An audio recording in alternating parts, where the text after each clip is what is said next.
उत्तराखंड में लोक पर्व आज भी आस्था, विश्वास, रहस्य और रोमांच के प्रतीक हैं। आज आपको दिखाती हूँ सोर घाटी का ऐतिहासिक हिल यात्रा पर्व जो पिछले 500 सालों से यहाँ पर मनाया जा रहा है। हालांकि इसका स्वरूप बदला है। सातु आठू से शुरू होने वाले कृषि पर्व का समापन पिथौरागढ़ में हिल यात्रा के रूप में किया जाता है। हिल यात्रा का पर्व सोर, अस्कोट और सीरा परगना में मनाया जाता है, लेकिन सबसे ज्यादा जो प्रसिद्ध है वो कुमौड़ की हिल यात्रा है। कुमौड़ की हिल यात्रा के बारे में कहा जाता है कि यहाँ के 4 मेहर भाइयों की वीरता से खुश होकर नेपाल नरेश ने मुखौटों के साथ हिल यात्रा पर्व भेंट किया था और तभी से यहाँ ये पर्व हर साल मनाया जाता है। और 500 सालों से ज़्यादा अब ये हिल यात्रा का इतिहास हो गया है कि ये 500 साल हो गए हैं इस हिल यात्रा को मनाते हुए।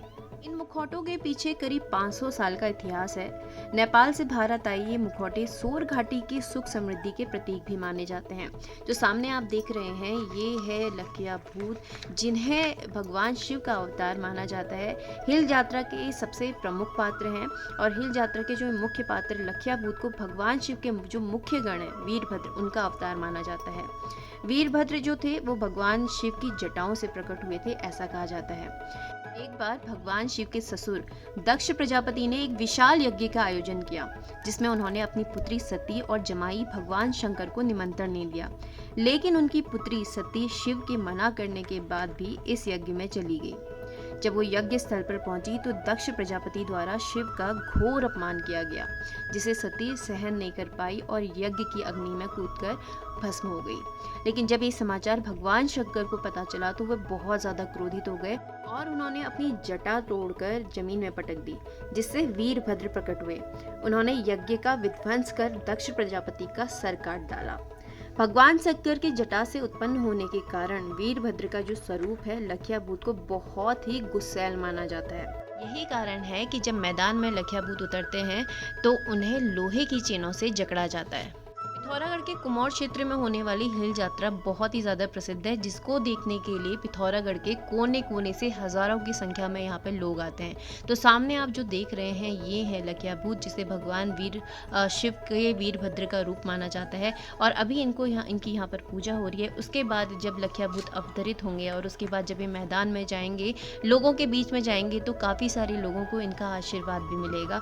तो आप देख सकते हैं बहुत ही खूबसूरत जो पर्व है और किस खूबसूरती के साथ में इसको यहाँ पर किरदार, जो अलग अलग तरीके के जो किरदार आप यहाँ पे देख रहे हैं वो निभाया जाता है। और लोगों की बहुत ज़्यादा आस्था भी इन त्योहारों से जुड़ी हुई है, क्योंकि ये हमारे लोक पर्व लोक कथाओं से चले आ रहे हैं, उनसे जुड़े हुए ये पर्व हैं। तो काफ़ी सारे, और इनका जो इतिहास रहा है वो बहुत ज़्यादा पुराना है और ये दिन प्रतिदिन जो है अगली पीढ़ी में आता जा रहा है, इसीलिए भी ये बहुत ज़्यादा खास है। तो अभी आप यहाँ पर देखेंगे कि किस तरीके से जो है लखिया भूत का अवतरण होता है और उसके बाद क्या क्या चीज़ें यहाँ पर होती है वो आपको यहाँ पर अभी देखने को मिलेगा।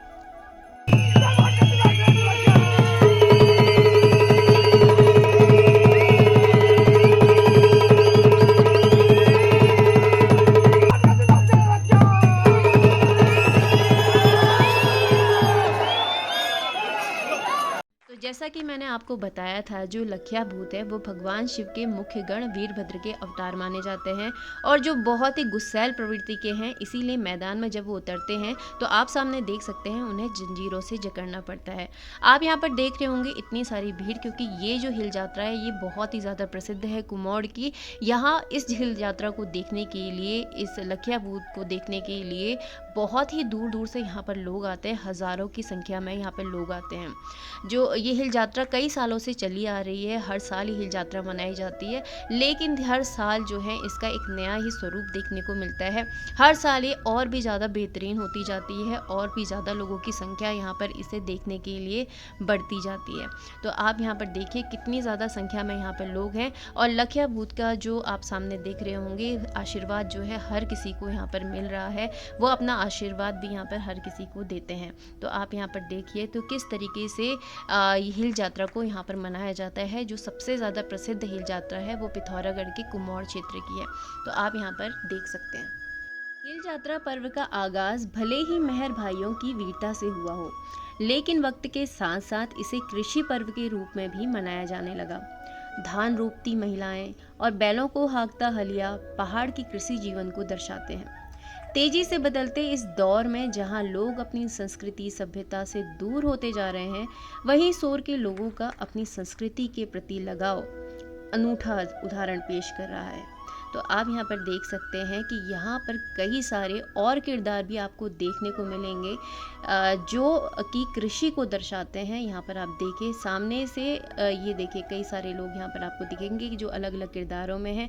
ये बैल के किरदार में है, जो पीछे इनको हाँकता हुआ हलिया भी है। छोटे छोटे बच्चे भी इन किरदारों को बहुत ही बखूबी से निभाते हैं, क्योंकि हमारे पहाड़ जो है हमेशा से ही कृषि प्रधान रहे हैं। तो आप यहाँ पर देख सकते हैं किस तरीके से कृषि को भी एक पर्व के रूप में यहाँ पर मनाया जाता है। तो यहाँ पर आप देख सकते हैं कि ये बैल और उनको हाँकता हुआ हलिया, जिस तरीके से जो गाँव का जीवन है उसे यहाँ पर बखूबी बहुत ही सुंदर तरीके से यहाँ पर दिखाया गया है। तो इससे पता चलता है कि जो ये हमारा पर्व है इसे अब कृषि के रूप में, कृषि पर्व के रूप में मनाया जाने लगा। तो यहाँ पर आप देखेंगे कि ये अलग अलग से किरदार, मुखौटे, अलग अलग मुखौटे यहाँ पर आपको देखने को मिलेंगे कि जो बहुत ही खूबसूरत तरीके से इस पूरे पर्व को दिखाते हैं कि किस तरीके से ये हिल यात्रा का जो त्यौहार है, जो ये पर्व है, ये मनाया जाता है। तो आप यहाँ पर देखिए कितनी ज़्यादा संख्या में यहाँ पर भीड़ है। घंटों तक चलने वाले हिल यात्रा पर्व का जो समापन है लखिया भूत के आगमन पर होता है। जो मैंने आपको पहले दिखाया कि जो लखिया भूत है, तो जब उनका आगमन होता है तो उसके साथ ही इस पर्व का समापन हो जाता है। उससे पहले आपको यहाँ पर कई सारे जो इस तरीके के किरदार हैं ये आप सामने देख सकते हैं, क्योंकि हमारा जो पहाड़ है ये पहाड़ जो है ये फौज में जाने वाले लोगों के लिए भी बहुत ज़्यादा प्रसिद्ध है। यहाँ पर हमारे पहाड़ों से बहुत सारे लोग जो है फौज में भी जाते हैं। तो इस तरीके के किरदार भी यहाँ पर बनाए जाते हैं। लेकिन इस देर तक चलने वाले जो हिल यात्रा का पर्व है उसका समापन जो है लखिया भूत के आगमन पर होता है। लखिया भूत अपनी डरावनी आकृति के बावजूद हिल यात्रा का सबसे बड़ा आकर्षण है, जो लोगों को सुख, समृद्धि और खुशहाली का आशीर्वाद देकर अगले साल आने का वादा करके चले जाते हैं। तो आज का ब्लॉग इतना ही। आज का ब्लॉग आपको कैसा लगा ज़रूर बताइएगा, कमेंट कीजिएगा, लाइक कीजिएगा और इसे अधिक से अधिक शेयर कीजिएगा। मिलती हूँ आपको अपने नेक्स्ट ब्लॉग में, तब तक के लिए बाय।